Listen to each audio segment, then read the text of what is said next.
Atrastas prieš 5 metus. Lietuvoje niekur kitur nėra jo, tik šitame miške.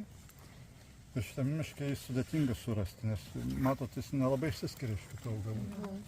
Nu, nelabai. Nu, skiriasi, bet nelabai skiriasi. Ja.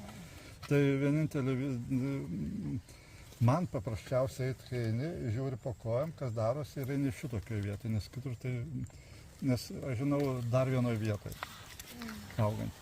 Dabar jisai labai negražiai, bet jūs, jeigu atrodo, bet jeigu pažiūrėtumėt, kaip atrodo jisai paveikslėlį. Kaip vadinamas? Elbinis skiautalūpis.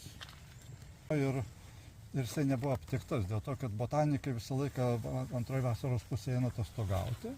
Viskas nužydėjo ir išeina atostogų ir tada jisai pradeda žydėti. Niekas nepamato.